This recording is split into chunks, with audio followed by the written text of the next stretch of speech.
जी, आदरणीय मुकेश सर, आदरणीय हमारे पवन कुमार सर, आदरणीय मुन्नीलाल भाई साहब, आदरणीय दिनेश सर, ये जुड़े हुए हैं। और मैं चाहती हूँ मुन्नीलाल भाई साहब हमारी गेस्ट जुड़े नहीं है, मैं उनको कॉल करती हूँ, तो इसको आगे बढ़ाइए।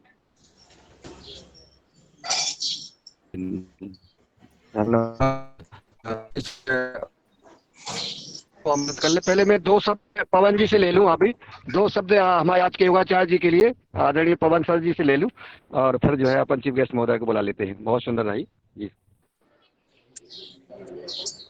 जी, बहुत सुंदर आज की कक्षा मुकेश जी के द्वारा ली गई आज।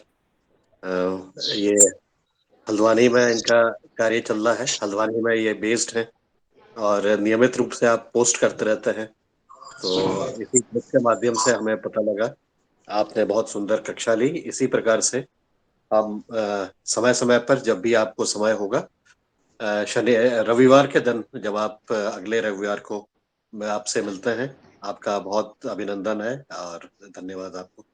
इसी प्रकार से जुड़े धन्यवाद रहिएंगे। प्रभु। जी, नमस्कार।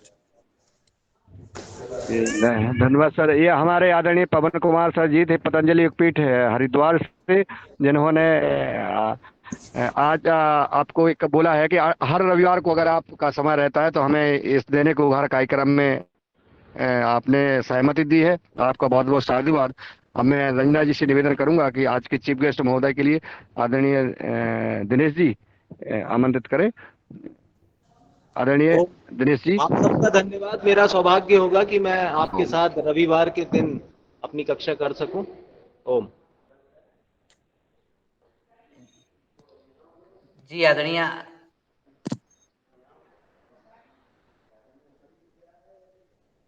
आदरणीय रंजना दीदी से निवेदन है कि योग की इस सुंदर कक्षा के बाद आदरणीय मुकेश जी भाई साहब का धन्यवाद करते हुए मुख्य अतिथि को आमंत्रित करें। क्या मैं मीटिंग लीव कर सकता हूं महोदय?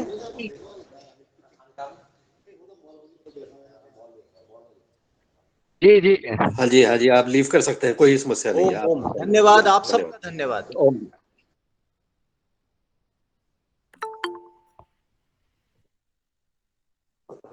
आदरणीय रंजना जी। हाँ जी रंजना सर, जी अभी शायद लेफ्ट हो गए हैं। नहीं, अभी जुड़े हैंगे सर, एक जी मिनट। जी। जी जी। अच्छा अच्छा।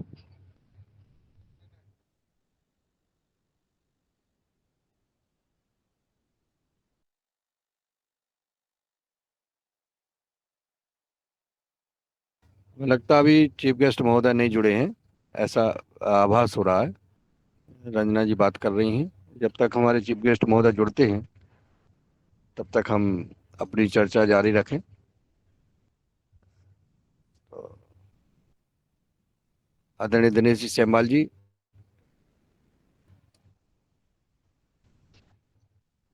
शायद बात कर रहे हैं। जी जी।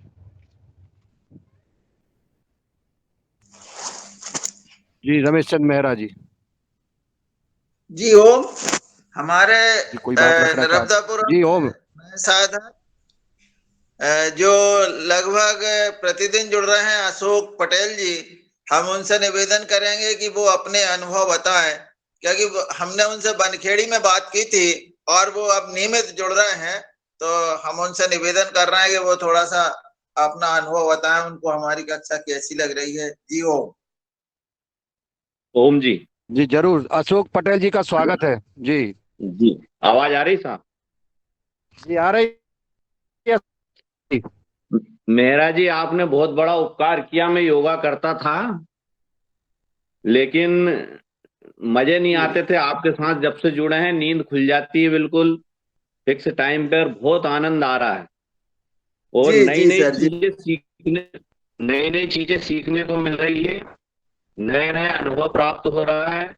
और हमको ऐसा नहीं मालूम था कि इतना चमत्कार आपके माध्यम से हो जाएगा।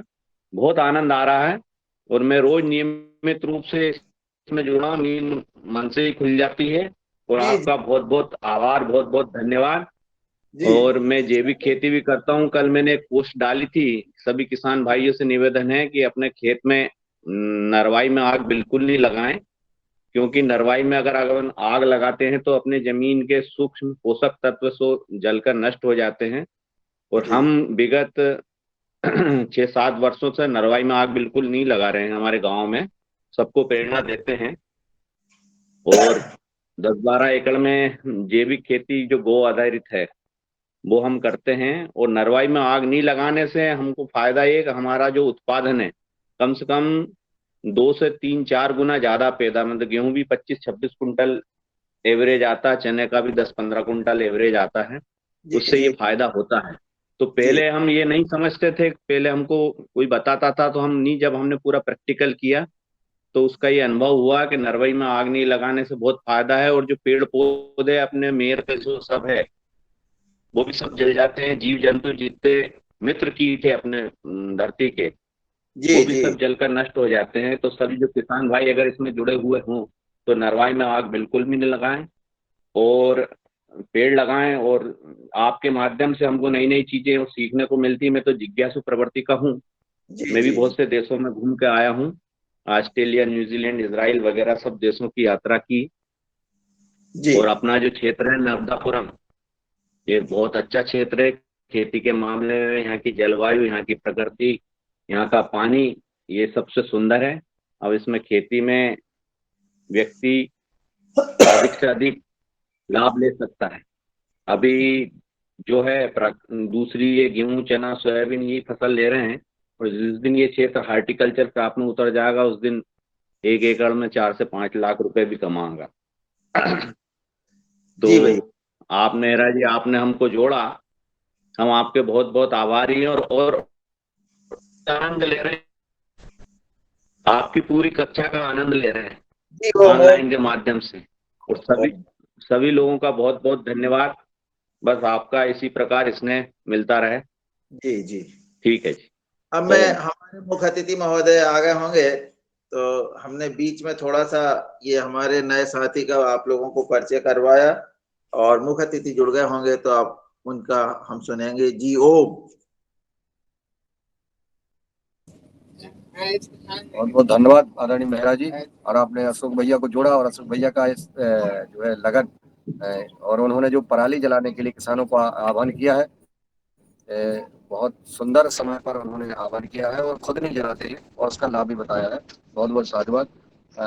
आदरणीय रवीना जी, आज की चीफ गेस्ट महोदय जुड़ गए क्या? जी सर, आज जुड़ गए और लेफ्ट हो गए और जुड़ेंगे सर 1 मिनट तो और फिर वेट करते ये हैं ठीक उनका। किया उन्होंने। चलिए कोई बात नहीं, जैसे ही जुड़ जाएंगे तो फिर से जो है अपन को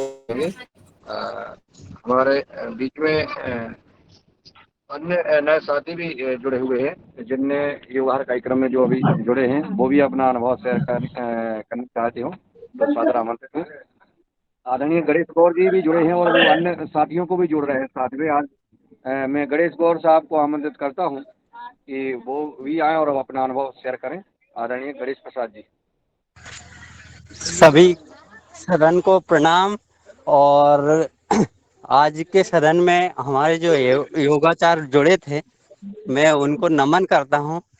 यदि ऐसा योग रोज हो तो हम सभी में एक पॉजिटिव ऊर्जा का संचार जो होता है वो अकल्पनीय है। और हम योग के साथ हमारी शुरुआत हमारे जीवन में करते हैं रोज, क्योंकि हमें परमात्मा रोज यही संदेश देता है नींद में कि हम हर रोज मर रहे हैं।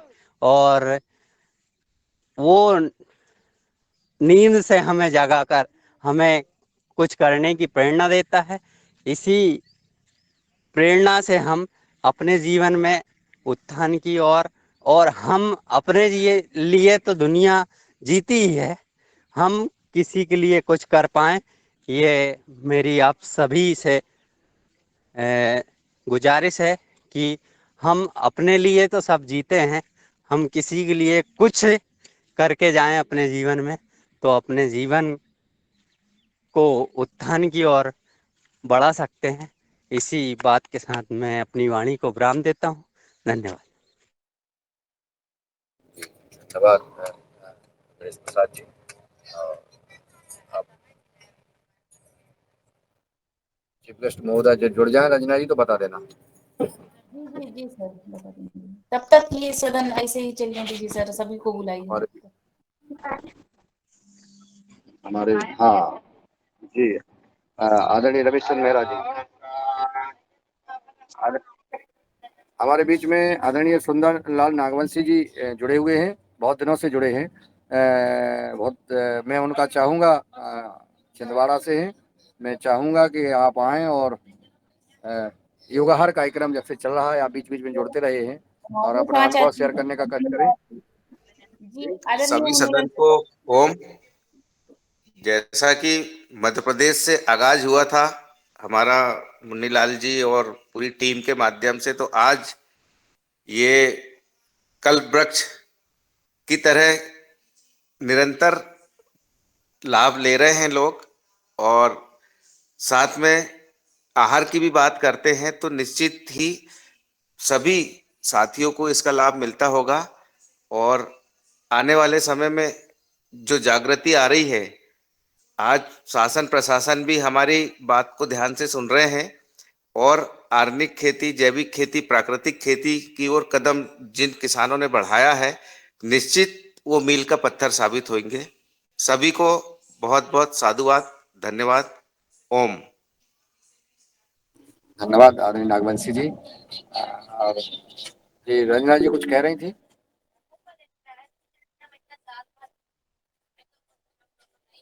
जी सर, आज के हमारे मुख्य अतिथि आदरणीय मेनपाल सर जुड़ गए हैं।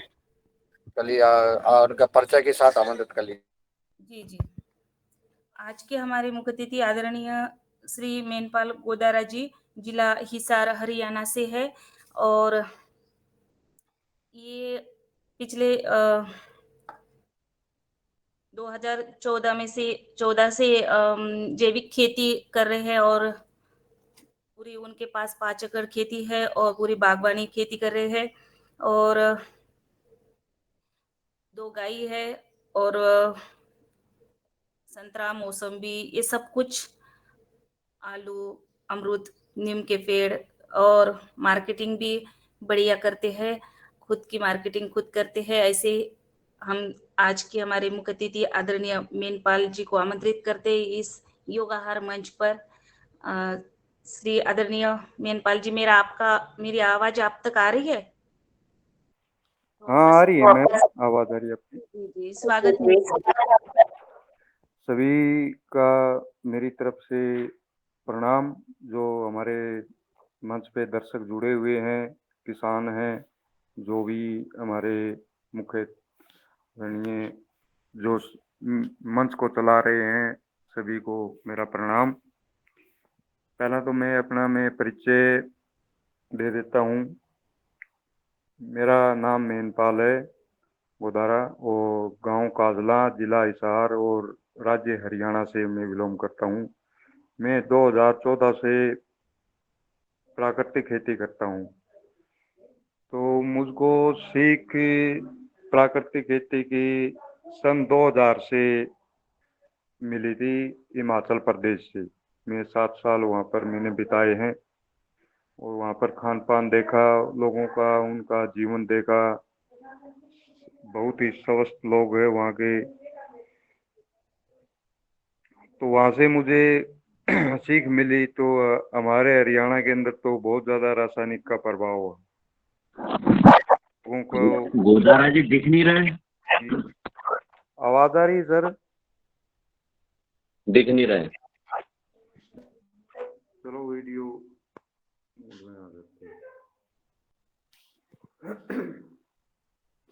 आप देख रहे हैं सर? जी जी सर, दिख रहे हैं। तो मेरा ये परिचय है।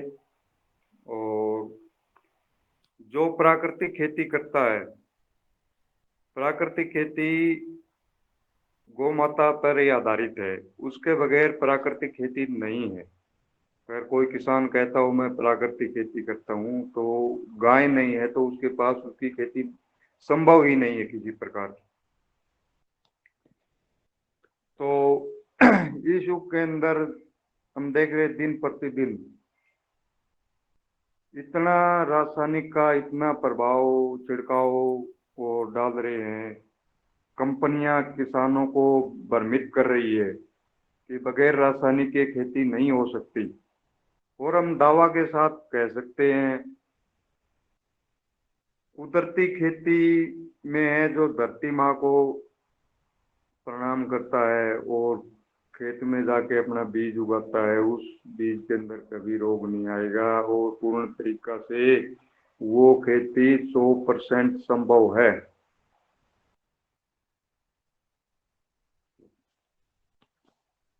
देखो रासायनिक खाते खाते अगर पैसा इकट्ठा किया थोड़ा बहुत, वो कल में डॉक्टरों को देना पड़ेगा हमको।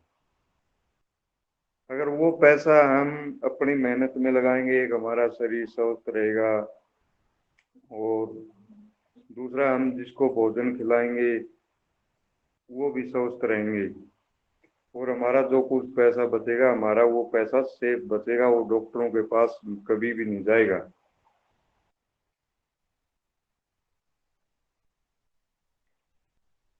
अच्छा, जो मोटी जो हमारी जो खेती होगी जो उसके अंदर हम कई तरह की फसलें, सब्जी वर्गीय, बेल वर्गीय, हर तरह की हम उसके अंदर ले सकते हैं, जमीन से लेकर ऊपर तक की सब्जियां।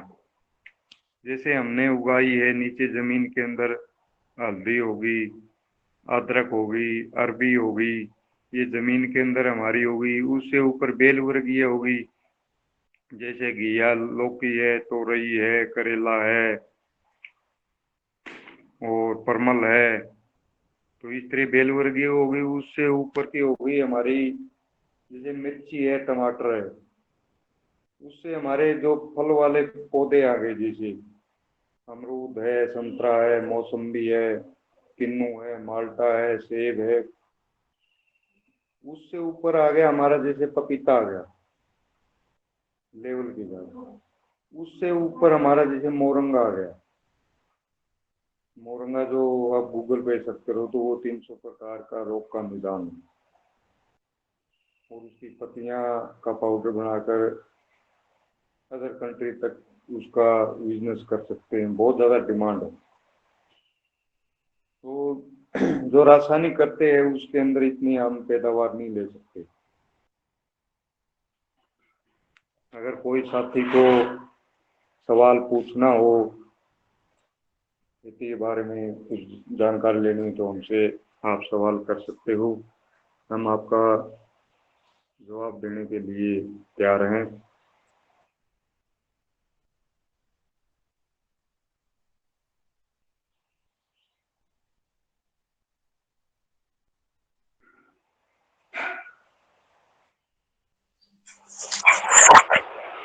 ओम नर्मदापुरम से रमेश कुमार, मध्य प्रदेश से। सर, जिस तरह से आपने जमीन के अंदर, जमीन के ऊपर और उससे ऊपर जो फसल की बात की, तो क्या जी एक जिस तरह से 3 लेयर 4 लेयर फार्मिंग हो गई, उस तरह से कर रहे हैं या फिर अलग अलग कर रहे हैं?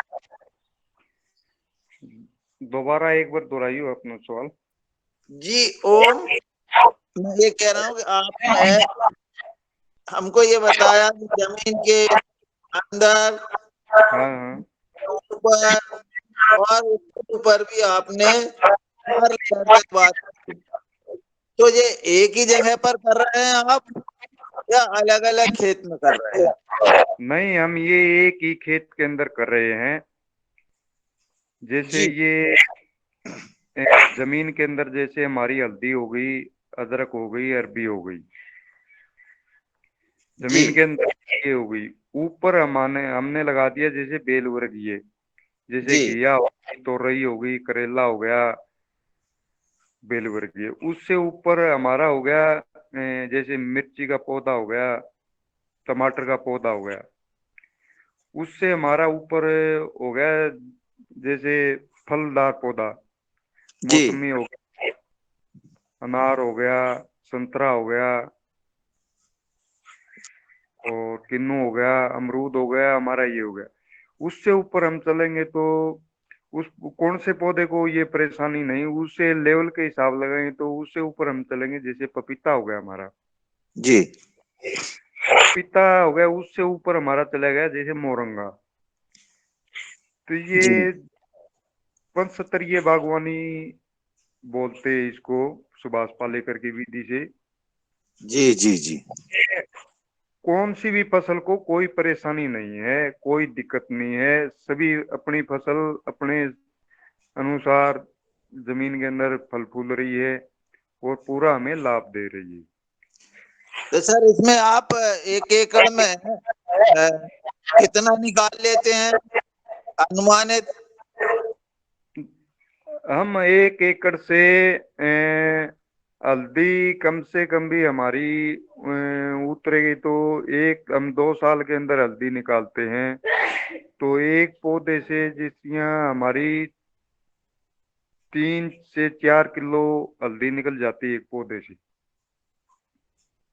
और जैसे हम वो ऊपर बेल वर्गीय उस लेते हैं तो उसका तो कोई टाइम नहीं है नेचुरल के अंदर। वो हमने फरवरी में लगाते तो नवंबर तक हमारी वो सब्जियां चलती रहती है। जैसे घिया हो गई, तोरगी हो गई, करेला हो गया, वो लंबा टाइम तक चलता रहता है। अच्छा, और जैसे मई जून का महीना आ गया तो उसके अंदर भी हमारी बेल वर्गीय नहीं, वो उस पर कोई प्रभाव नहीं पड़ता तापमान का, क्यों उसके अंदर छाया हो गई नीचे और जमीन के अंदर नीचे से ठंडी मिलेगी उसको, इसलिए जी हमारी बेल वर्गीय नवंबर तक चलती है। अच्छा, उसके बाद ऊपर हो गया हमारे जैसे मिर्ची और टमाटर हो गया, वो छाया के अंदर भी जिस तरह पूरा वो चलता रहेगा हमारा पौधा, उसके अंदर भी कोई परेशानी नहीं आती। तो टमाटर से भी जिस तरह एक पौधा से मान के चलो तो 8 से 10 किलो टमाटर जिस तरह हमें एक पौधा दे देता है। उससे जी हमारा जैसे फलदार पौधा जैसे नींबू वो में आ गया, अमरूद आ गया, मौसमी आ गया, संतरा आ गया, किन्नू आ गया, और आड़ू आ गया, जैसे इसमें भी हमें कोई परेशानी नहीं है और हमारा अच्छी पैदावार चलती रहती है। अब मौसमी की, इनकी माल्टा की, इनकी फ्लावरिंग चल रही है बहुत ज्यादा। मधुमक्खियों का जैसे हमारा वो लग गए, हम कभी मधुमक्खियों जैसे अगर उनका काम देखते हैं। और आगे जैसे पपीता आ गया, पपीता की अच्छी हाइट लंबी चली जाती है, तो उस कारण भी हमारे पपीता काफी उत्पादन देता है। और हमने जो देसी पपीता है वही लगा रखा है। और उससे ऊपर आ गया जैसे हमारा मोरंगा आ गया। मोरंगा भी अब नई चल रही है, फुटाओ। अब पत्ती भी महीने के अंदर तैयार हो जाती है, उसके बाद फलियां है, उसका अचार डलता है। तो उसके अंदर जो नेचुरल करते हैं उसके अंदर कोई किसी प्रकार की परेशानी नहीं है, एक मेहनत है, कोई खर्चा नहीं है, खाने में लाजवाब है। और दूसरी बात रही बोला वो फल मक्खी को कैसे कंट्रोल करते, इसके जी अंदर फल मक्खी हम कंट्रोल करते हैं। CVR पेटेड जो मिट्टी का हम जो सपरा करते हैं उससे पोषण की भी पूर्ति होती है पौधे को। और फल मक्खी भी हमारे नहीं आती। और खाने में भी जो खाएगा उसको, फल है, सब्जी है, खाने वाला भी कहेगा वाकई में आपने कुछ हमें खिलाया है, इतना जबरदस्त टेस्ट मिलता है। हमें बाहर से कुछ भी मोल खरीदने की जरूरत नहीं है। हमारी अगर शुद्ध मिट्टी है तो हमारी खेत की टॉप सॉयल बोलते हैं उसको, जो ऊपर की 4 इंच की मिट्टी लेते हैं, और सब सॉयल बोलते हैं जो 3 फीट से नीचे की से 5-6 फीट तक चले जाओ, वो मिट्टी निकाल के और सुखा के छाया में, और 10 किलो मिट्टी ड्रम में डाल के, और उसके पहले उसमें तेल सरसों का हो या आधा लीटर अरंडी का तेल हो, आधा लीटर की मात्रा लेनी, 10 लीटर मिट्टी, 10 किलो मिट्टी में, और उसके अंदर तेल को मिक्स करके और ड्रम में डाल के 200 लीटर में, और उसको मिक्स करके 20-25 मिनट तक क्लॉकवाइज उसको घुमाओ, और फिर 20 मिनट तक उसको रहने दो। वो मटमैला पानी हो जाएगा, मिट्टी नीचे बैठ जाएगी, और उसका आप छिड़काव करेंगे तो 1 एकड़ का यो प्रोसीजर है 200 लीटर का। उसको पौधे को हमने तर कर देना। तर करने के बाद वो थोड़ी मिट्टी की वो लेयर सी बन जाएगी पत्ता ऊपर, न तो पत्ता काट कीट आएगा, न पत्ता का रस चूसने वाला कीट आएगा, और न ही फल मक्खी फल के ऊपर आएगी। सबसे लाभदायक ये है, मैं 2 साल से इसका मिट्टी का स्प्रे कर रहा हूँ। मैं दावे के साथ कह सकता हूँ, अगर जो लाख लाख रुपए की लीटर की जो दवाई किसान जो रासायनिक के अंदर छिड़कते हैं, उनके अंदर फिर भी फल के अंदर कीड़ा आ जाता है, और हम कहते हैं हमारे फल के अंदर कभी कीड़ा नहीं आता। जी और ओम कोई सर। हेलो जी ओम सर, ओम सर, ओम सर। जी आदरणीय भाई जी, ये जो आपने मिट्टी का और तेल डालने का ड्रम में बताया, थोड़ा सा हमें मात्रा और बताने का कष्ट करें कि कितना तेल कितना मिट्टी हमको डालना है, कितना का रखना है, और ये और बताने का। इसके अंदर मात्रा रहेगी 200 लीटर ड्रम के अंदर 10 किलो मिट्टी, और आधा लीटर या अपना शुद्ध सरसों का तेल हो या फिर अरंडी का तेल हो, उस तेल को लेके मिट्टी में हाथ के साथ मल के और फिर ड्रम में डालना है, और 20-25 मिनट तक क्लॉकवाइज घुमाना है। इसको क्लॉकवाइज घुमा के फिर उसको छोड़ देना है 20 मिनट के लिए। मिट्टी नीचे बैठ जाएगी और वो मटमैला पानी हो जाएगा। मटमैला पानी होने के बाद वो हमारी नोजल है ना, जो टंकी के अंदर, उसके नोजल के अंदर वो नहीं जमेगी, वो बाहर निकल जाएगी। उसके अंदर हमें नोजल के अंदर कोई प्रॉब्लम नहीं आएगी, ना पंप के अंदर आएगी, तो इसलिए हमारा काम भी बन जाएगा और कीट भी नहीं आएगा। ये जी इसकी मात्रा है। सर, हमारा प्रश्न है, क्या हम टॉप सॉइल स्प्रे कर सकते आवाज अकेले टॉप सॉइल का स्प्रे कर सकते हैं? दोबारा बताना जी, आवाज थोड़ी। मेरा निवेदन ये है कि जैसे हमने जमीन के अंदर की मिट्टी नहीं ली, केवल टॉप सॉइल का स्प्रे कर दें तो नियंत्रण हो जाएगा? नहीं, टॉप सोइल का तो नियंत्रण नहीं होगा। टॉप सोइल तो वो पोषण का काम करेगा हमारा। जी जी जी। जो सब सोइल है उसके अंदर जो चिकनी होती है बिल्कुल मिट्टी अंदर जी की, जी मिट्टी होगी ना, तो हम जो उसका छिड़काव करेंगे तो उस पे बिल्कुल पौधे को तर करने के बाद आप अगर दूसरे दिन उसको पौधे को चेक करोगे तो उस पे थोड़ी सी लेयर सी बनी पाएगी, वाइट वाइट कलर की।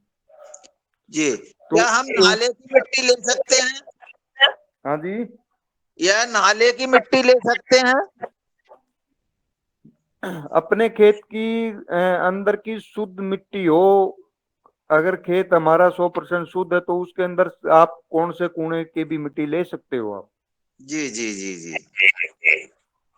सर, हम तो बरसों से रसायन डाल रहे हैं।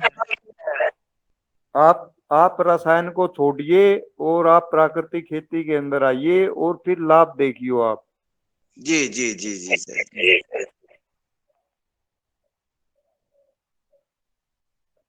आपका फल भी लाजवाब बनेगा और खाने वाला भी कहेगा कि वाकई में हमने कोई किसान ने फल खिलाया है।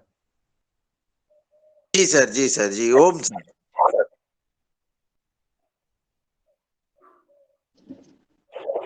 अन्य हमारे किसी किसान भाई का कोई सवाल हो, हम बात कर सकते हैं।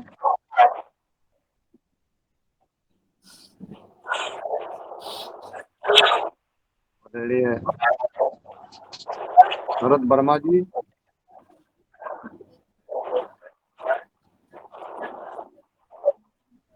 आदरणीय भुवनेश्वर राय जी। जी ओम। आदरणीय भुवनेश्वर राय जी सादर आमंत्रित हैं।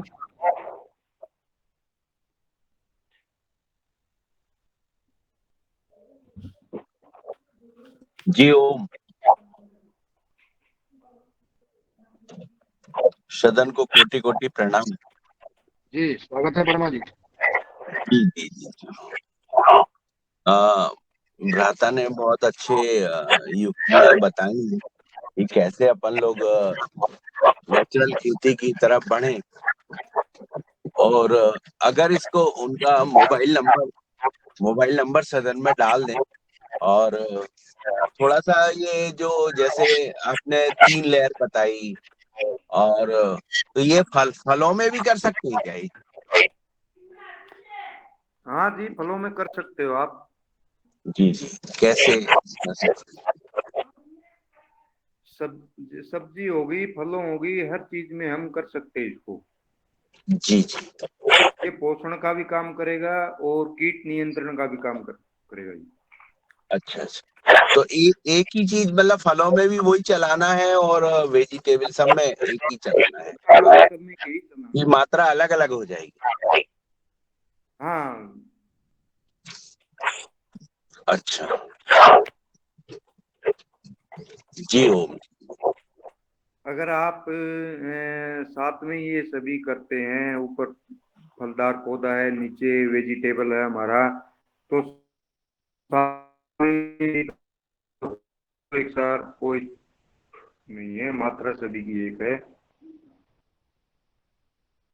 दादा जी। हाँ जी। आप ये फलदारी लगाते हो, गेहूं चना सोयाबीन भी लगाते हो?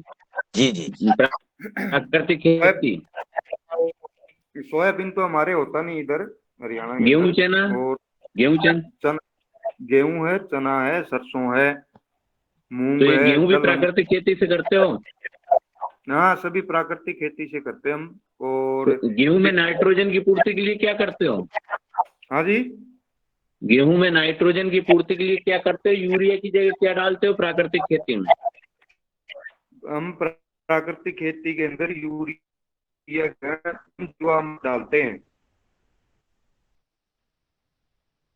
क्या डालते हैं? और पिकनिक जीवामृत 10 लीटर गोबर हो गया, वो किलो गोबर हो गया, 10 लीटर मूत्र हो गया, 1 से 1.5 किलो बेसन हो गया, 1 से 1.5 किलो हमारा गुड़ हो गया। नहीं, वो जीवामृत तो सब मालूम, लेकिन उसमें नाइट्रोजन की पूर्ति गेहूं में नहीं होती है, गेहूं कम पैदा होता है ये सब चीज डालने के बाद में भी। देखो, हमने जो कर रखा है नाइट्रोजन की पूर्ति, देखो हम जो छिड़काव करते हैं मिट्टी का, वो नाइट्रोजन की, जो मिट्टी वाला वो नाइट्रोजन की पूर्ति भी करता है। और हमारी जो सरसों की खड़ी है, हम तेल निकलवाते हैं और उसकी खड़ी हमारे कुछ पशुओं को खिलाते हैं, और खेत में उसका वो गला के वो करते हैं, और उसका स्प्रे भी करते हैं। जैसे खट्टी छाछ और वो सरसों की खली का हो गया, उससे नाइट्रोजन की पूर्ति भी होती है। और हम आज से नहीं, 2014 से हम ये कर रहे हैं। अगर कोई किसान हमारे इधर आपका कभी टूर लगे तो हमारे खेत में आना, और आपके पास अगर 100% नेचुरल प्राकृतिक खेती करे तो आप उसके खेत में विजिट कर सकते हैं। गेहूं कितना पैदा होता है इसमें? गेहूं तो हमारा जिस 30-32 के आसपास ही होता है एकड़ में। जैसे हम तो ज्यादा वो बंसी वैरायटी गेहूं की वो लगाते हैं, हमारा खुद का बंसी? बीज। गेहूं की कौन सी वैरायटी है? बंसी वैरायटी है। और 306 भी वो पहले लगाते थे। 306 मौसम के अनुसार इस टाइम जैसे जकड़ांदा आ गया तो उसमें गिरने की संभावना ज्यादा रहती है, इसलिए हम बंसी है ज्यादा, बंसी पे ही फोकस है हमारा। और ये जो कीट पतंगे हैं, जैसे ये दूसरी फसलों में मूंग वगैरह, इसमें उसके लिए क्या यूज करते हो? कीट पतंगे के लिए देखो, 99% तो देखो कीट पतंगा आता ही नहीं। अगर पड़ोस में रासायनिक चल रहा है उस पे आ गए, तो अगर थोड़ा बहुत आ गया ना, तो हम जो मिट्टी वाला करे ना, उसके अंदर आए भी नहींगा, उसकी स्मेल से वो वापसी चला जाएगा। हमारे खेत के अंदर कोई कीट पतंगा नहीं आएगा।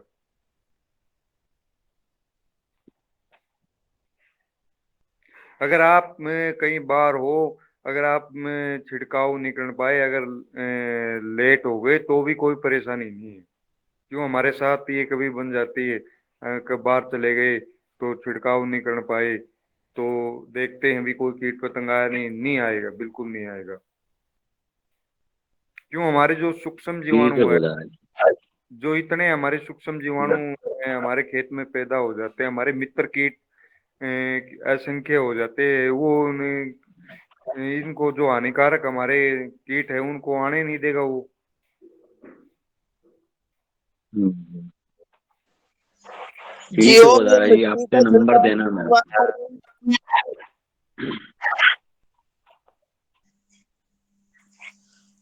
मिट्टी का छिड़काव कितने बार करते हैं फसल में? मिट्टी का छिड़काव हम सर 15 दिन में करते हैं। इसका शेड्यूल हर बनाना बार पड़ेगा। सुनो, हमें इसका मिट्टी का छिड़काव का हमें शेड्यूल बनाना पड़ेगा। जैसे एक सप्ताह के अंदर स्टार्ट करना है, तो मिट्टी का छिड़काव हमें इसका शेड्यूल ये रहेगा। आज हमने छिड़काव मिट्टी का किया है, तो तीसरे दिन फेर करो, 3 दिन फेर करो, 3 दिन फेर करो, 9 दिन के अंदर इसका शेड्यूल तैयार हो जाएगा। फिर आप 15वें दिन आप इसका मिट्टी का छिड़काव कर सकते हैं। और ज्यादा छिड़काव इसका बेस्ट रहेगा पूर्णिमा और अमावस के दिन, उसके 2 दिन पहले या 2 दिन बाद तक। क्यों, जो ये हमारा जो वैज्ञानिक भी कहता है, जो पूर्णिमा और अमावस के दिन जो ये कीट है, इनकी जैसे हमारी जो मीटिंग चल रही है, ऐसे इनकी भी मीटिंग होती है, हमने जी जी करी है, कह रहे हैं। तो उस दिन हम इनका छिड़काव करेंगे तो और भी ज्यादा बेस्ट है। जी जी जी। और मिट्टी यही रहेगी कि बार बार बदलनी पड़ेगी? नहीं, आप 100% नेचुरल करते तो आपको बाहर से नील लगानी पड़ेगी। अपने ही खेत से मिट्टी निकालो और उसको छाया में सुखाओ, और सूखने के बाद उसको 10 किलो मिट्टी 200 लीटर के ड्रम के साथ लेनी है हमने। जी और उसके अंदर आधा लीटर सरसों का तेल हो या फिर अरंडी का तेल हो।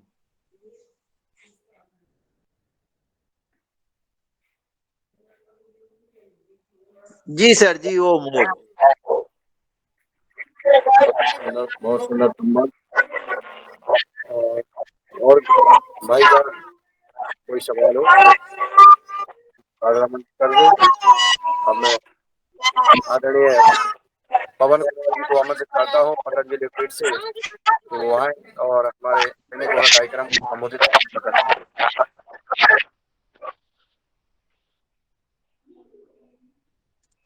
जी नमस्कार सभी को। हमारे माननीय पवन आज के कुमार जी सादर आमंत्रित। हमारे मुख्य अतिथि ने अपने अनुभव साझा किए, और बहुत सुंदर इनका जो अनुभव आधारित खेती है, मुझे लगता है कि आज ये बिल्कुल जो सीवीआर पद्धति के ऊपर हमने बातचीत भी की है, यह शायद वही पद्धति है।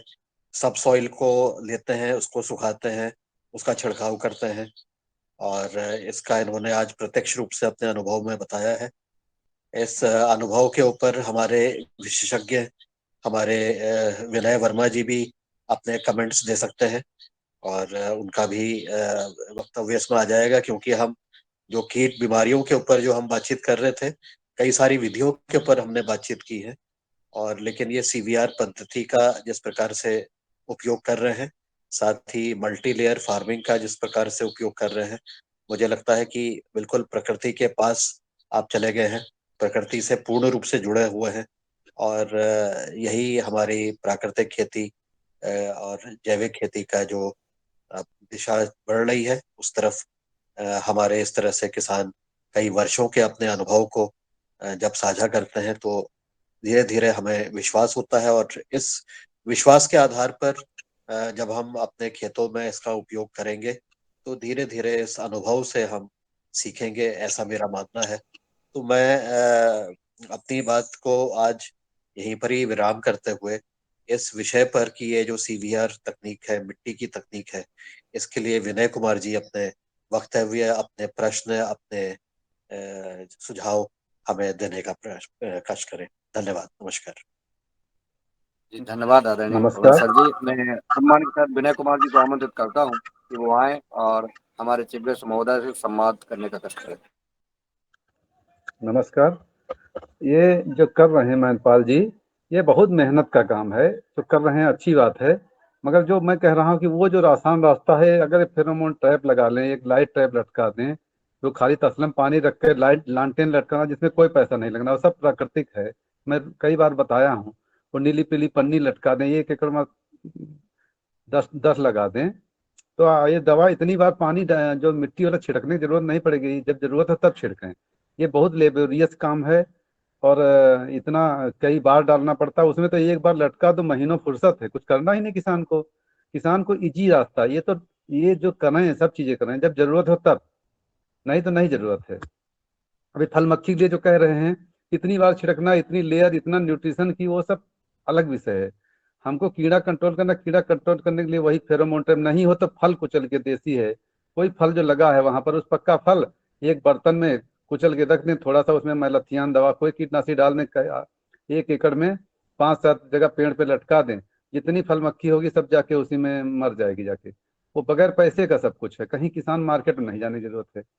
मगर लोगों को नहीं पता, वही पुराना सिस्टम जो पहले था वही है, पहले भी ऐसे कर रहे थे। और लोगों को जब अब है मार्केट में अवेलेबल है, अगर नहीं कर सकता आदमी तो मार्केट में फेरोमोन ट्रैप है, उसका लेवर मिलता है फल मक्खी का। फल वाला अलग होता है, सब्जी वाला अलग होता है। वो 1 महीने में एक बार बदल देना होता है। बहुत सिंपल, 1 एकड़ में अगर फल का है तो 8-10 लटका दें, बस उसका पूरा सीजन आराम से निकल जाएगा। या सब्जियों में वही स्थिति है, लेवर बदलना है, वही 25-30 रुपए जो मिलता है 1 महीने में एक बार। जो कर रहे हैं बहुत मेहनत का काम भाई महिंदपाल जी। हर महीने 3-3 बार छिड़कना, इतना पानी इकट्ठा करना, बहुत फर्जीला है।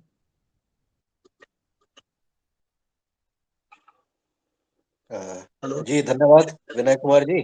और इस पर हमारे जो आज के मुख्य अतिथि हैं महिंदपाल जी, आपके इसमें कोई आपका क्या अनुभव है? क्योंकि अभी डॉक्टर विनय कुमार जी ने जो बताया ये कृषि विभाग से हैं उत्तर प्रदेश में। इन्होंने भी अपने अनुभव बताए कि हमें छिड़काव की जरूरत नहीं है, या उसकी कम आवश्यकता पड़ेगी, मेहनत ज्यादा क्यों की जाए। इस बारे में आपके अगर कोई विचार हैं, आपकी कोई सुझाव है, आपको लगता हो कि नहीं ये मिट्टी छिड़काव करके हमें हमारे जो पौधे हैं उसकी गुणवत्ता अच्छी हो जाती है, या कुछ और फायदे होते हैं, तो उस विषय पर भी आप अपनी बात रख सकते हैं।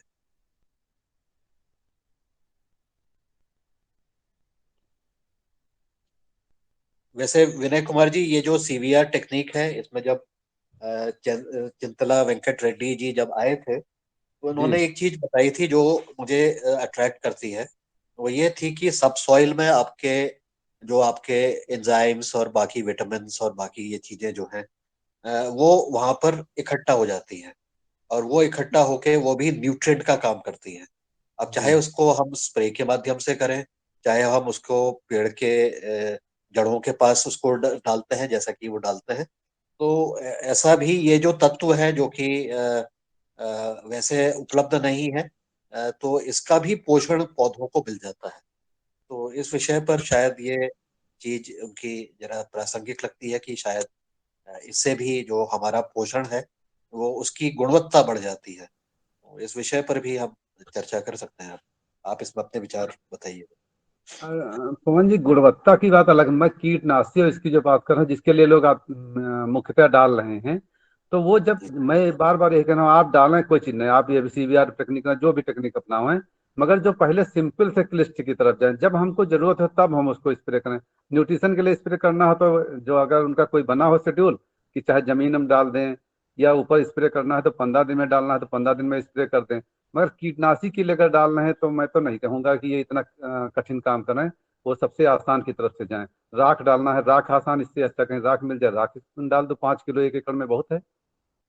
उसमें कुछ नहीं करना, थोड़ा सा उसमें ये मिट्टी के तेल या जो भी डीजल है 1 किलो में 20 ml मिला लें, बढ़िया से मिला के सुबह जब ओस रहती तब उसको भुरकाव कर दें, बस काम खत्म। ये जो बहुत आसान इन्होंने देसी है, गांव में जो हो रहा था वही सब है। मैं कराया हूँ, मेरे किसान कर रहे हैं और वो दवा नहीं डाल रहे हैं। कोई भी आदमी उनको देख सकता है, वो बहुत प्रचार प्रसार नहीं, प्राकृतिक खेती नहीं कर रहे हैं। वो वही इंटीग्रेटेड वाला खेती कर रहे हैं मॉडल, कि दवा नहीं हमको डालना, हमको सबसे पहले कीटनाशी से बचना है जो सीधे हमको प्रभावित कर रहा है। जी जी और इसमें ये सब फंसे हैं वहीं। हाँ जी हाँ, इसमें एक चीज और भी इन्होंने बताई थी कीटनाशक के दृष्टि मतलब जो हमारे ये कीट पतंग हैं, इनकी जो पाचन वो जो होती है ना क्रिया, जी वो जी जब वो मिट्टी को खाते हैं तो वो पाचन क्रिया उनकी पूरी रूप से डिस्टर्ब हो जाती है, वो बीमार हो जाते हैं और नुकसान नहीं पहुंचा पाते हैं। ऐसा भी उन्होंने इस क्रिया में सीवीआर टेक्निक में बता रखा है। और स्पेशली लोकस्ट के रूप उसमें ये इसको ज्यादा इन्होंने समझा कि ये ज्यादा उसका प्रभाव लोकस्ट पर हो रहा है, मतलब जो टिड्डी होती है उस पर ज्यादा प्रभाव हो रहा जी। अरे अरे पवन जी, मैं देखा हूँ, आप नीम का तेल स्प्रे कर दो, वही वो खाने का जो कि वो तो कड़वा होता है, नहीं खाते हैं तब कीड़े मर जाते हैं। ये राख डाल दो तब भी, राख डाल दो तो वो उसका आररपन होता, कहते हैं ना थोड़ा, वो इसीलिए कीड़ा नहीं खाता और उसको जो है अपना वो जो है पेड़ सेफ हो जाता है। ये सब देसी टेक्निक पुरानी है और जो आसान है, हम क्यों इतना कठिन पे जाए। मैं बार बार यही कह रहा हूँ, ये लोग नहीं जानते हैं, मुझको भी नहीं पता था पहले इतना। मैं जब प्रैक्टिकल आप देखें ना, स्टिकी स्टिप लगाओ, आपको पता चलेगा कि आप खेत में कीड़ा है कि नहीं है। जब जरूरत है तब हम डालें। और लोग लोग अनावश्यक डाल रहे हैं पान, चाहे ये प्राकृतिक खेती में भी लोग परेशान हो जाते हैं। इतना गौमूत्र इकट्ठा करना, इतना सब कुछ करना, कई बार डालना मुश्किल है। हाँ, जब जरूरत है तब डालो, मैं नहीं मना कर रहा हूँ, मगर अनावश्यक उसमें इतना लेबर क्यों किया जाए। जो आसान रास्ता है मेरे पास है, लाइट लटकाने में क्या दिक्कत है। जो फल छेदक हैं, आप तो चूंकि आप तो एग्रीकल्चर स्टूडेंट हैं, आप देखें उसमें जो बोरर होता है नॉक्टर्नल इनहेबिट होता है, वो जाके उसमें पानी में गिर के मर गया। वो 60 70 80% आप नेट पे सर्च करें, खाली लाइट से ही कंट्रोल हो जाता है। जो बोरर वाली समस्या, जो इतना धुआंधार डाल रहे हैं ये सब्जी में जो डाल रहे हैं, टमाटर बैंगन और मिर्च में इतनी दवा डाल रहे हैं, कोई जरूरत नहीं। नीम का तेल और वही स्टिकी स्टिप, फेरोमोन ट्रैप और लाइट ट्रैप, 4 चीजें करें और कुछ नहीं। जो थंब रूल है बिल्कुल, वही फसल से 1 फीट ऊपर, जैसे फसल हाइट बढ़ाते जाएं, और 1 एकड़ में वही 10 स्टिकी स्टिप लगाएं। और जैसे आप लगाते हैं, देखो नेहरा जी, उस दिन नेहरा जी क्या है नाम उनका, नाम मैं नहीं जानता, रमेश जी, वो लगाए थे उस दिन, बता दिया कौन से, कुशवाहा जी। आप जैसे लगाओ वैसे वहां रिजल्ट आता है, पता लगता है मेरे खेत में कीड़ा है कि नहीं। जब जरूरत है तब डालें, उसकी फ्रीक्वेंसी देखें कितनी ज्यादा है। तो ये सिंपल रास्ता है, सर हमको ये पता चले, हमको पता रमेश नहीं चलता है। रमेश सर ने कल फुट फ्लाई वाले लगाए हैं, थोड़ा सा बताइए ना रमेश सर, कहाँ गए दादू? जी ओम ओम ओम सर, मैंने नीली पीली पट्टी भी लगाई है और कल जो है फ्रूट फ्लाई के लिए भी जो है वो रख दिए हैं। तो मैं कल उनके फोटोग्राफ भेजूंगा। और कल ही जो है कुछ मक्खियां उसमें कैद हुई है, हमने देखी। तो ये हम कर रहे हैं सर। अरे वो बहुत आसान है कहना, जो आप लोग इतने दिन से ये सब कार्य, जितना प्राकृतिक खेती वाला है किसान, वो यहीं फंस जाता। लेकिन मैं बहुत नजदीक से देखा हूँ किसानों को। मैं जब जिला कहते अपने यहाँ में किसानों के यहाँ जी बहुत जाता हूँ, और जी उनकी मैं पूछता हूँ तो व्यक्तिगत, वो पहले तो चूंकि नहीं कहते, अब उनकी समस्या जहाँ कीड़ा बीमारी आया, और वो फिर एक लेवल के बाद असंभव हो जाता है कि इस सिस्टम से कंट्रोल कर लें उनको, जब तक कि मैकेनिकल टूल नहीं यूज करेंगे, और दोनों का जब इंटीग्रेट करें तभी संभव है। और जो जी कह जी रहे हैं वो मैं तो भाई इससे सहमत नहीं हूँ। और जो कह रहे हैं वो बहुत मुश्किल काम है भाई। अगर कि इतना वो क्यारी में कंट्रोल कर सकता है, छोटी किचन गार्डन कंट्रोल कर सकता है, लार्ज स्केल में नहीं कर सकता। जी सर जी।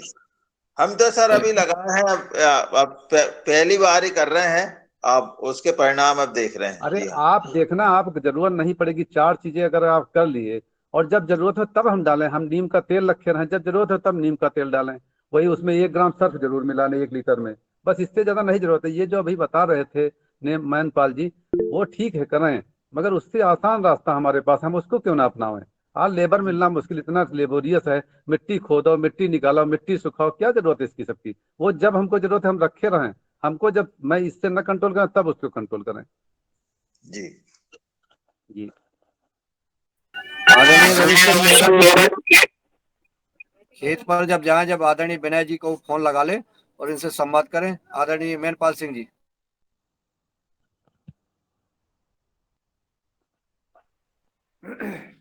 डॉक्टर विनय कुमार जी को मेरा सादर प्रणाम है। प्रणाम। मैं डॉक्टर साहब को ये कहना चाहूंगा कि हर बार हमें मिट्टी खोदने की जरूरत नहीं है। मिट्टी हमारा जो जैसे अब ज्येष्ठ का महीना आएगा उस टाइम सूखी मिट्टी होती है, उस टाइम हर गांव में जिस स्त्रियां कोई अगर मजदूर मिल जाता तो ठीक है, अगर मजदूर नहीं मिलता हर गांव में जेसीबी है, जेसीबी बुला के अपने एक साइड कोने में से मिट्टी निकलवा लो 1 साल के लिए, और वो मिट्टी नीचे से वो सूखी निकलेगी और उसको पैक करके रख दो 1 साल के लिए। हमें बार बार खोदने की जरूरत नहीं है जी, और उस मिट्टी को अपने यूज करते रहो।